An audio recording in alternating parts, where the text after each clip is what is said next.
Class 10th के बच्चों, आज के वीडियो में आपका स्वागत है। आज मैं फिर से टेक्स्ट बुक को लेकर उपस्थित हूँ। टेक्स्ट बुक में मैं लेसन 2 में बता रहा था आपको, फिर बीच में कुछ मैंने ग्रामर बताया।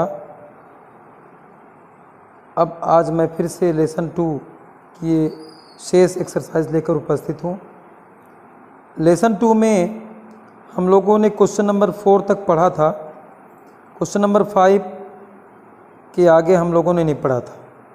इस पर मैं चर्चा करना चाहूँगा। What did the boy decide after listening that he would surely die?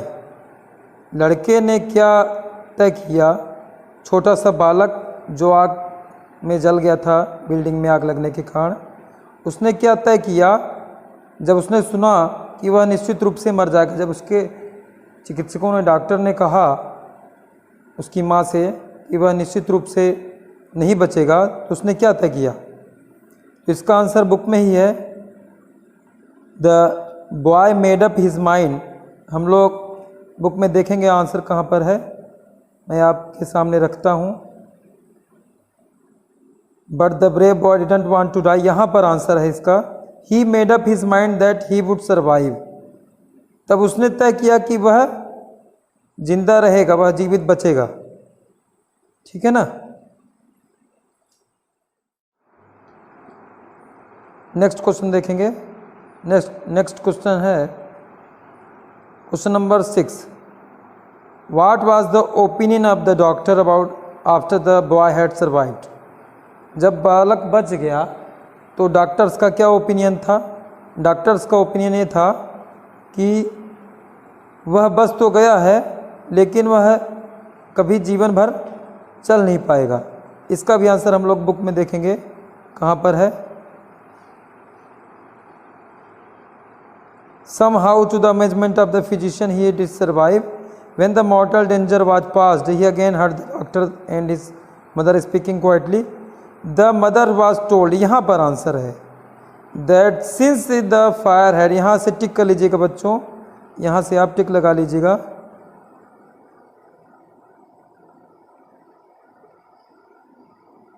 Since the fire had destroyed so much flesh in the lower part of his body, it would have been better if he had died. जैसा कि इसके शरीर का आधा निचला हिस्सा बिल्कुल नष्ट हो गया है, बिल्कुल मांस जल गया है पैर के नीचे का, तो अच्छा होता अगर ये मर जाता, ये डॉक्टर्स ने कहा। फिर बालक ने फिर अगले क्वेश्चन में पूछा कि क्या किया, तो फिर बालक ने तय किया, once more the boy brave boy made up his mind he would not be a cripple, कि वह कभी विकलांग नहीं रहेगा, अपाहिज बन के नहीं रहेगा। उसने एक बार फिर फैसला किया कि वह अपाहिज नहीं रहेगा। हाँ, बी का क्वेश्चन नंबर 1 देखिए। What was the effect of the doctors words on the terribly burned boy? ये इसका आंसर हम लोगों ने देखा है, यहाँ पर दिया हुआ है। Once more the brave boy made up his mind he would not be a cripple, he would walk. ये आंसर हो जाएगा बी के पहले। क्वेश्चन नंबर 2 देखिए। How did the mother help the boy to overcome his disability? इसका answer है, every day his mother would massage his little legs but there was no feeling, no control, nothing, yet his determination that he would was as strong as ever. उसकी माँ क्या करती थी? प्रत्येक दिन उसके पैरों पर मालिश करती थी, है ना। यहाँ पर आंसर लिखा हुआ है। इस लेसन का सबसे इम्पोर्टेंट क्वेश्चन, जो कि मेरी नज़र में बहुत इंपॉर्टेंट है क्योंकि वो परीक्षा में ज़्यादातर आ चुका है, आता है। क्वेश्चन नंबर 3 और 4 दोनों का आंसर एक ही है। How did the boy make himself able to walk and run? बालक ने अपने आप को सक्षम कैसे बनाया चलने में, दौड़ने में? यह कि describe the factors which enable the boy to become the world's fastest mile runner?